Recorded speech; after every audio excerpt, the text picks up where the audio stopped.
네, 오늘의 성경 본문은 사무엘상 18장 6절부터 14절입니다. 사무엘상 18장 6절부터 14절의 말씀 다 함께 읽겠습니다. 무리가 돌아올 때 곧 다윗이 블레셋 사람을 죽이고 돌아올 때에 여인들이 이스라엘 모든 성읍에서 나와서 노래하며 춤추며 소고와 경세를 가지고 왕 사울을 환영하는데 여인들이 뛰놀며 노래하여 이르되 사울이 죽인 자는 천천히요 다윗은 만만이로다 한지라. 사울이 그 말에 불쾌하여 심히 노하여 이르되 다윗에게는 만만을 돌리고 내게는 천천만 돌리니 그가 더 얻을 것이 나라 말고 무엇이냐 하고 그날 후로 사울이 다윗을 주목하였더라. 그 이튿날 하나님께서 부리시는 악령이 사울에게 힘있게 내림에 그가 집안에서 정신없이 떠들어대므로 다윗이 평일과 같이 손으로 수금을 타는데 그때에 사울의 손에 창이 있는지라. 그가 스스로 이르기를 내가 다윗을 벽에 박으리라 하고 사울이 그 창을 던졌으나 다윗이 그의 앞에서 2번 피하였더라.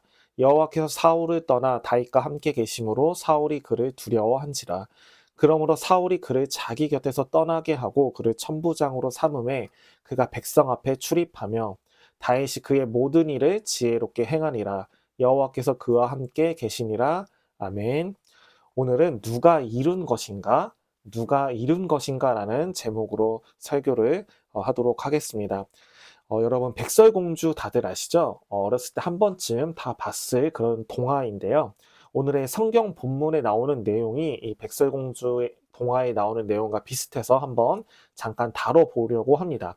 이 백설공주에는 아름다운 왕비가 등장을 하게 됩니다. 그래서 이 왕비는 매일마다 거울에게 물어봐요. 어떻게 물어보냐면 거울아 거울아 세상에서 누가 제일 예쁘니? 하고 물어봅니다. 그러면 거울은 항상 왕비가 제일 예쁘다라고 이야기를 해줘요.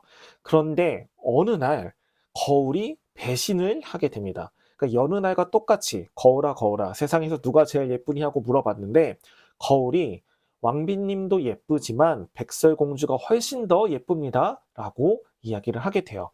이때 왕비는 엄청난 충격을 받게 됩니다. 어제까지만 해도 왕비 자신이 예쁘다라고 제일 예쁘다고 얘기해줬던 거울이 이제는 백설공주가 더 예쁘다라고 이야기를 하니까 거기에 엄청난 충격을 받게 돼요. 또한 왕비에게 있어서 미모는 곧 권력이었고요. 자신감의 상징이었습니다. 그런데 그런데 이렇게 거울이 백설공주가 가장 예쁘다라는 그런 얘기를 듣게 되니까 백설공주를 엄청나게 질투를 하게 돼요. 그러니까 백설공주가 자신보다 더 예쁘다라는 건 자신이 가진 것들을 빼앗길 수 있다라는 그런 위기감으로 다가오면서 질투를 하게 되는 거예요. 그래서 이 질투로 인해서 왕비는 백설공주를 죽여서 자신의 미모 1위 타이틀을 다시 되찾으려고 시도를 하게 됩니다. 그래서 왕비는요, 허름한 옷을 입고 저렇게 할머니처럼 변장을 해서 백설공주를 찾아갑니다. 그리고 독이 든 사과를 건네면서 아주 맛이 좋으니 한번 맛을 보라고 건네주게 돼요. 이에 속아 넘어간 백설공주는 쓰러지게 되지만 나중에 왕자의 진실한 입맞춤으로 잠에서 깨어나게 돼요. 그리고 왕비는 어떻게 되냐면 난쟁이들에게 쫓기다가 벼락에서 떨어져서 죽음을 맞이하게 됩니다. 그러니까 이 백설공주는 전형적인 권선징악의 이야기예요. 자, 그러면 우리가 왕비의 질투에 한번 집중을 해봤으면 합니다. 왕비는 자신이 미모 1위여야만 했어요. 그런데 이를 놓치게 되자 엄청난 질투심에 불타게 되고 자신이 읽어놓았던 그 자신의 권력과 또 자신의 존재가 부정당하는 그런 느낌을 받게 됩니다. 또한 사람들에게 더 이상 인정받지 못한다라는 그런 불안감에 시달렸을 수도 있습니다. 그래서 자신의 경쟁자 백설공주를 죽이려고 시도를 하게 되는 거예요. 자, 오늘 성경 본문에서도 이런 질투심에 사로잡힌 인물이 한 명 등장하게 되는데 그게 누구냐면 이스라엘의 첫 번째 왕이었던 사울 왕입니다. 이 사울 왕은요, 다윗을 질투하여서 계속해서 다윗을 죽이려고 시도를 하게 돼요. 왜 그렇게 되었는지 우리 한번 성경 본문의 내용을 살펴보도록 하겠습니다. 오늘 본문은 개선 행렬로 시작을 하게 됩니다. 개선 행렬이란 뭐냐면 전쟁에서 승리하고 이렇게 돌아오는 그런 군사의 행렬을 말하게 되는 거예요. 그런데 이렇게 어떤 전쟁이었냐? 그러니까 다윗이 골리앗을 이기고 이스라엘 군대가 블레셋 군대를 상대로 승리를 거둔 후에 왕궁으로 돌아오는 그런 행렬, 그런 장면이었어요. 이때 이스라엘 백성들은요, 승리를 축하하면서 거리에 나와서 왕 사울을 환영하게 됩니다. 그런데 그때 여인들이 노래를 지어서 부르게 되는데 이 노래가 사울의 마음에 질투심을 일으키게 돼요. 마치 거울이 왕비에게 백설공주가 더 예쁘다고 말했을 때와 같은 그런 엄청난 질투심을 유발하게 됩니다. 그게 어떤 노래였는지 한번 사무엘상 18장 7절 말씀 읽어보겠습니다. 여인들이 뛰놀며 노래하여 이르되 사울이 죽인 자는 천천히요 다윗은 만만이로다 한지라. 자, 사울이 죽인 자는 천천히요 다윗은 그보다 더 많은 만만이로다라고 노래를 했습니다. 이 노래의 의미는 두 가지로 해석을 할 수가 있는데요. 첫 번째는 사울과 다윗을 비교한 걸로 바라볼 수가 있어요. 그래서 다윗이 거대한 골리앗을 죽이고 나라를 위기 가운데서 건졌기 때문에 사울을 무시하면서 사울에게는 더 작은 숫자 천천, 다윗에게는 더 많은 숫자 만만을 돌리는 거로 바라볼 수 있습니다. 또 두 번째 해석은 뭐냐? 첫 번째 해석은 아니다. 그건 잘못됐다. 자, 이거는 히브리 문학의 평행법이다. 좀 어렵죠? 평행법. 이거는 히브리 문학의 평행법으로서 처음에는 작은 숫자를 말하고 그 다음에 큰 숫자를 말하는 거는 이 히브리 문학의 평행법으로서는 자연스러운 일이다. 그래서 이 첫째 행과 둘째 행은 협력을 해서 하나의 메시지를 주게 되는데 그 메시지가 뭐냐? 사울과 다윗이 협력을 해서 전쟁에서 승리했다라는 그 기쁜 마음을 노래한 거다라는 겁니다. 그러니까 이게 사울과 다윗을 비교한 게 아니라 서로 협력해서 전쟁에서 승리했다라는 그런 메시지를 노래했다라는 거예요. 자, 그런데 이게 어찌되었든 이게 사울과 다윗을 비교한 것이든 아니면 사울과 다윗이 협력해서 승리한 것을 노래한 것이든 이 노래가 사울의 질투심을 불태우는 방아쇠 역할을 하게 되었습니다. 비교를 만약에 했던 거라면 자기보다 다윗을 더 높였다라는 것에 질투심이 났었을 거고요. 또 협력해서 사울과 다윗이 협력해서 승리를 했다는 그런 의미라면 감히 저 목동의 신분의 꼬마 녀석이 저 목동 꼬마 녀석을 나와 대등한 위치에 넣었어? 라면서 질투를 하게 되었다라는 거예요. 이렇게 사울은요 굉장히 화를 내면서 이렇게 또 이야기를 하게 되는데요. 8절 말씀입니다. 사울이 그 말에 불쾌하여 심히 노하여 이르되 다윗에게는 만만을 돌리고 내게는 천천만 돌리니 그가 더 얻을 것이 나라 말고 무엇이냐 하고. 자, 사울은 굉장히 화를 내면서 이제 다윗이 자기의 왕권까지 빼앗아 갈 것이라고 생각을 합니다. 그런데 사울이 이렇게 왕권을 뺏길지 모른다는 두려움에 휩싸인 채 심한 질투심에 빠진 데에는 한 가지 사건이 더 영향을 끼치게 돼요. 어떤 사건이냐면 지금으로부터 이 시점으로부터 몇 년 전에 이스라엘은 아말렉이라는 나라와 전쟁을 치르게 됩니다. 이때 하나님은 모든 아말렉 민족과 짐승을 다 진멸하라고 말씀하세요. 그러니까 아말렉 민족의 죄가 너무 넘치기 때문에 그 민족과 짐승들까지 다 진멸하라고 말씀하십니다. 그런데 사울은 아말렉의 왕과 질 좋은 짐승들을 남겨뒀어요. 죽이지 않고 살려뒀습니다. 그러니까 뭔가 이득을 보기 위해서 이들을 살려두었던 거예요. 이때 하나님께서 사울을 내친다라고 말씀하십니다. 사울이 자신의 말씀에 하나님의 말씀에 순종하지 않았기 때문에 사울 왕을 내치고 다른 사람을 왕의 자리에 앉히겠다라고 말씀을 하세요. 자, 그런데 그러고 수년이 흘렀지만 하나님께서는 사울 왕을 바로 내치지는 않으셨어요. 그러니까 하나님은요 계속 사울에게 회개할 기회를 주셨던 거예요. 그러나 사울은 끝까지 회개하지 않고 고집을 부립니다. 그러면서 자기 왕권을 언제 뺏길지 모른다라는 그런 두려움에 계속 시달렸는데 때마침 다윗이 등장해 버린 거예요. 그래서 다윗이 자기의 왕권을 빼앗을 자라고 생각하면서 엄청난 질투심에 휩싸이고 계속해서 다윗을 죽일 시도를 하게 된 것입니다.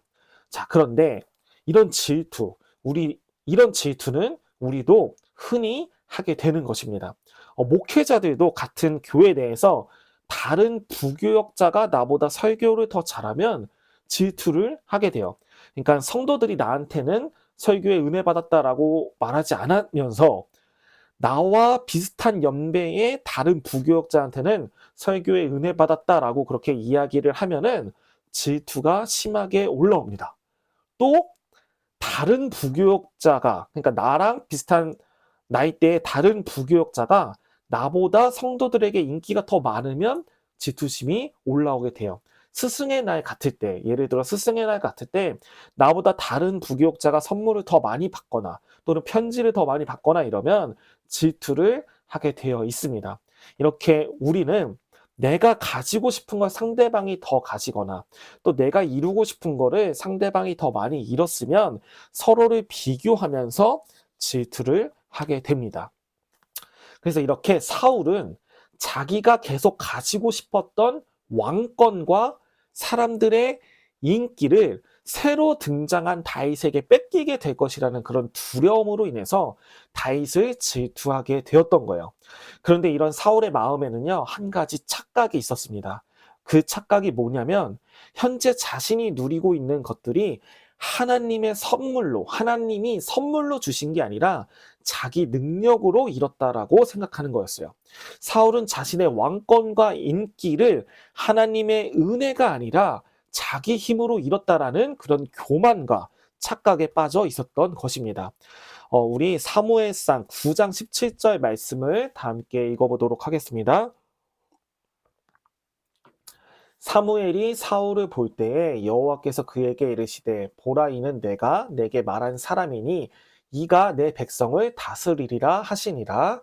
아멘. 자, 하나님께서 사울을 내 백성을 다스리는 자로 선택을 하시는 말씀입니다. 그러니까 사울이 왕이 된 이유는 사울이 무언가가 뛰어나서가 아니에요. 사울이 왕이 된 이유는 하나님이 그를 선택했기 때문입니다. 사울은 오히려 겁쟁이였습니다.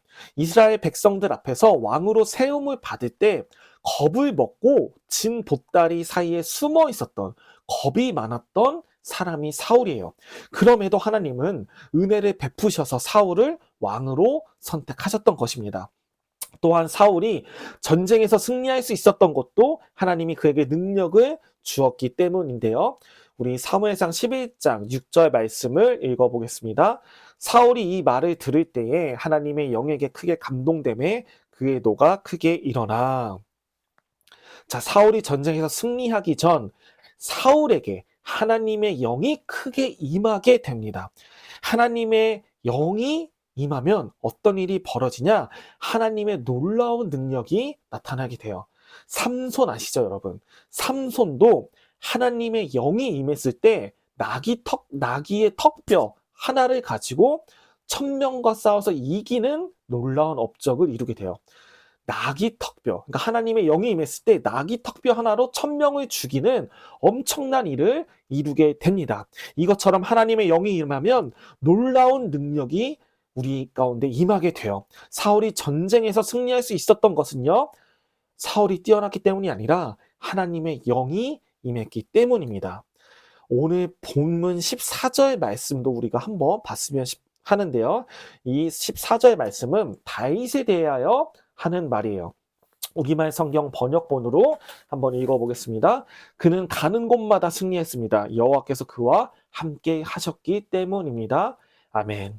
다윗이 가는 곳마다 전쟁에서 승리할 수 있었던 것은 하나님이 함께 하셨기 때문이라고 말하고 있습니다. 하나님이 함께 하실 때, 하나님의 영이 크게 임할 때 우리는 놀라운 일들을 행할 수가 있게 되는 것입니다.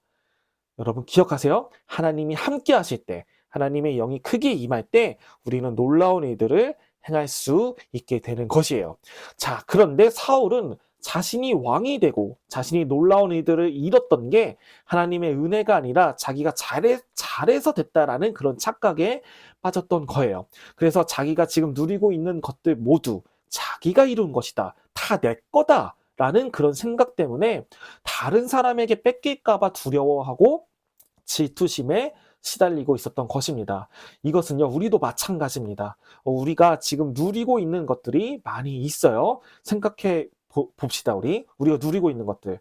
우리는 직장을 다니고 있어요. 직장을 다닐 수 있다라는 거, 그것들 누리고 있고요. 또 살고 있는 집, 또 우리는 명예를 누리고 있을 수도 있고 좋은 학벌을 가지고 있을 수도 있습니다.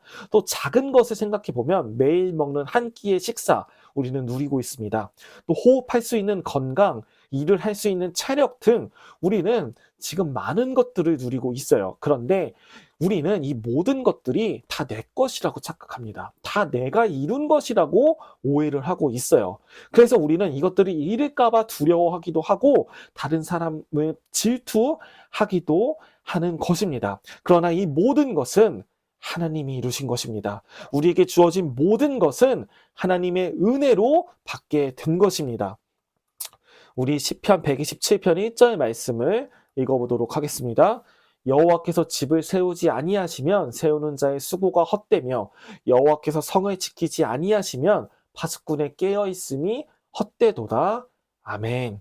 하나님께서 은혜를 베풀지 아니하시면 우리의 수고가 헛된 것입니다. 우리가 아무리 노력한다고 해도 하나님께서 이루어주지 않으시면 모든 것이 물거품이 되어 버립니다. 그러므로 우리에게 맡겨진 일들의 최선을 다하되 우리에게 주어지는 모든 것이 하나님이 이루신 것이라는 것을 인정하시길 바랍니다. 이것을 인정할 때 우리는 가진 것을 잃게 된다는 두려움에서 벗어나서 하나님이 주신 모든 것들을 기쁨으로 누리며 살아갈 수 있게 될 것입니다. 자, 제가 이제 마지막으로 다루고 싶은 것은요. 우리는 우리의 구원도 우리 스스로 이룬다라는 착각에 빠진다는 거예요. 우리의 구원도 우리 스스로 이룬다는 착각에 빠진다라는 것입니다. 대표적으로 중세시대 로마 카톨릭의 면죄부를 예로 들 수가 있는데요. 이 면죄부는 죄를 용서해 주는 증서입니다. 또는 죄로 인한 형벌에서 면제를 받게 해주는 그런 증서가 면죄부예요. 그런데 중세 가톨릭에서는 이 면죄부를 돈을 받고 팔았습니다. 가톨릭 사제들은 돈을 받고 이 면죄부를 팔았어요. 그럼 어떻게 되냐? 결국 내가 돈을 주고 죄 사함을 사는 거예요. 그러니까 돈을 주고 죄에 따른 형벌에서의 면제를 얻게 되는 겁니다. 그러니까 결국 돈을 주고 구원을 사는 행위가 되어버리는 거예요. 내가 번 돈으로 면죄부를 사면 구원에 가까워지게 되는 잘못된 교리를 적용하게 되는 겁니다. 그래서 이 면죄부 사건의 계기로 인해서 종교개혁이 일어나게 되고요. 종교개혁을 통해서 지금의 개신교와 천주교가 나뉘게 됩니다. 그런데 지금은 카톨릭에서도 이 면죄부는 사라지게 됐어요. 자, 그러나 지금 시대의 이 교회 안에는요, 여전히 면죄부와 같이 우리의 행위나 노력을 통해서 구원받는다라는 생각이 밑바탕에 깔려 있습니다. 예를 들어서 구원이 흔들릴지 모른다라는 두려움 때문에 교회 봉사를 지나치게 많이 하는 거, 또는 헌금을 많이 내야 하나님이 사랑해 주시고 복을 주신다라고 믿는 거, 또는 예배 출석을 빼먹으면 하나님이 벌 주시고 구원에서 탈락할 것이라고 불안해하는 거, 또 남을 도와주고 베풀어야만 하나님이 복 주시고 구원에 가까워진다라고 믿는 거, 이렇게 우리는 우리의 선한 행위를 통해서 구원에 이르게 된다라는 착각 속에 살아갈 때가 많이 있습니다. 그러나 성경은 그렇게 이야기하지 않습니다. 성경은 이렇게 이야기를 합니다. 우리 에베소서 2장 8절부터 9절 말씀 다 함께 읽어보겠습니다. 너희는 그 은혜에 의하여 믿음으로 말미암아 구원을 받았으니 이것은 너희에게서 난 것이 아니요 하나님의 선물이라. 행위에서 난 것이 아니니 이는 누구든지 자랑하지 못하게 함이라. 아멘. 우리의 구원은 우리의 행위가 아니라 하나님의 은혜로 이루어졌습니다. 우리의 구원은 우리의 선행이 아니라 하나님의 선물로 주어지게 된 것입니다. 예수님께서 우리 대신 십자가를 지심으로 우리가 구원을 받았고, 예수님께서 우리 대신 죽으심으로 우리가 제사함을 얻었습니다. 또한 예수님께서 우리 대신 사망을 이기고 부활하셨으므로 우리가 영생을 얻게 된 것입니다. 우리의 구원은 우리가 스스로 이룬 것이 아니라 하나님이 은혜로 이루어 주신 것입니다. 그렇기에 우리는 교회에서 열심히 봉사를 하는 거예요. 우리 행위로 구원을 받기 위해서가 아니라 이미 하나님의 놀라운 은혜로 구원을 받았기 때문에 열심히 봉사하는 것이고, 또한 구원을 받으려고 헌금하는 게 아니라 이미 구원을 받았기 때문에 감사하는 마음으로 헌금을 하는 것입니다. 또 구원을 받으려고 예배를 드리는 게 아니라 예수님의 십자가 은혜에 감사하는 마음으로 예배를 드리는 것이며, 구원을 받으려고 남에게 베푸는 게 아니라 나를 이미 구원하신 하나님께 감사함으로 이웃에게 베푸는 것입니다. 그러니 우리 모두 우리에게 주어진 모든 것이 하나님께서 이루신 것이라는 걸, 이루어 주신 것이라는 걸 기억할 수 있기를 바랍니다. 우리에게 주어진 구원, 우리에게 주어진 일용할 양식과 건강, 그리고 우리가 가지고 있는 모든 것들이 전부 다 하나님께서 이루어 주신 것이고 하나님이 우리에게 베풀어 주신 은혜입니다. 우리 이것을 기억함으로 우리에게 주어진 모든 것들을 기쁨으로 누릴 수 있기를 바라고요.